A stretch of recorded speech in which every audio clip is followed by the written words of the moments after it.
ॐ श्री परमात्मने नमः। अथ 12. भक्तियोगः। अर्जुन उवाच एवं सततयुक्ताये भक्तास्त्वां पर्युपासते ये चाप्यक्षरमव्यक्तं तेषां के योगवित्तमाः।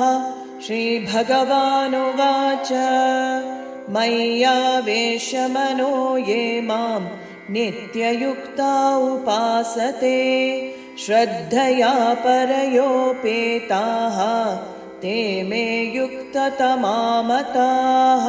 ये त्वक्षरमनिर्देश्यम् अव्यक्तं पर्युपासते सर्वत्र गमचिन्त्यं च कूटस्थमचलं ध्रुवं सन्नियम्येन्द्रियग्रामं सर्वत्र समबुद्धयः ते प्राप्नुवन्ति मामेव सर्वभूतहिते रताः। क्लेशोऽधिकतरस्तेषाम् अव्यक्तासक्तचेतसाम् अव्यक्ता हि गतिर्दुःखं देहवद्भैरवाप्यते। ये तु सर्वाणि कर्माणि मयि सन्न्यस्य मत्पराः अनन्येनैव योगेन मां ध्यायन्त उपासते तेषामहं समुद्धर्ता मृत्युसंसारसागरात्।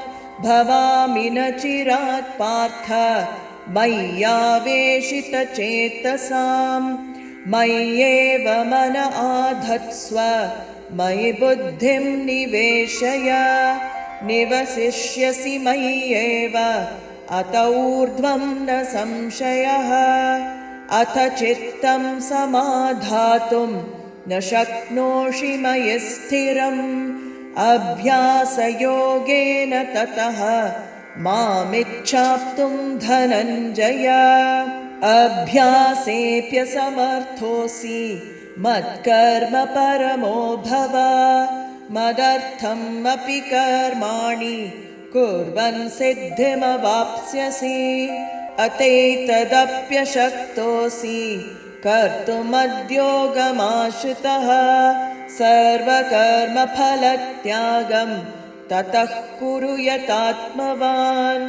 श्रेयो हि ज्ञानमभ्यासात् ज्ञानाध्यानं विशिष्यते ध्यानात् कर्मफलत्यागः त्यागाच्छान्तिरनन्तरम्।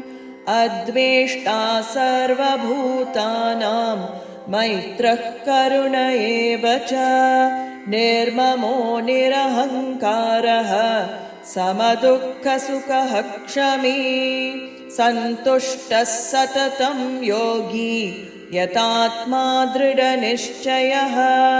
मय्यर्पितमनो बुद्धिः यो मद्भक्तः स मे प्रियः। यस्मान्नो द्विजते लोकः लोकान्नो द्विजते च यः। हर्षामर्षभयोद्वेगैः मुक्तो यः स च मे प्रियः। अनपेक्षः शुचिर्दक्षः उदासीनो गतव्यथः सर्वारम्भपरित्यागी यो मद्भक्तः स मे प्रियः। यो न हृष्यति न द्वेष्टि न शोचति न काङ्क्षति शुभाशुभपरित्यागी भक्तिमान् यः स मे प्रियः। समशत्रौ च मित्रे च तथा मानापमानयोः शीतोष्णसुखदुःखेषु समः सङ्गविवर्जितः। तुल्यनिन्दास्तुतिर्मौनी सन्तुष्टो येन केनचित् अनिकेतः स्थिरमतिः भक्तिमान् मे प्रियो नरः।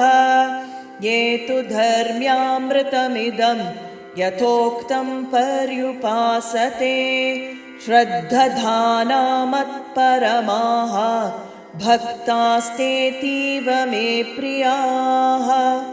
ॐ तत्सत् इति श्रीमद्भगवद्गीतासु उपनिषत्सु ब्रह्मविद्यायां योगशास्त्रे श्रीकृष्णार्जुनसंवादे भक्तियोगो नाम 12 ॐ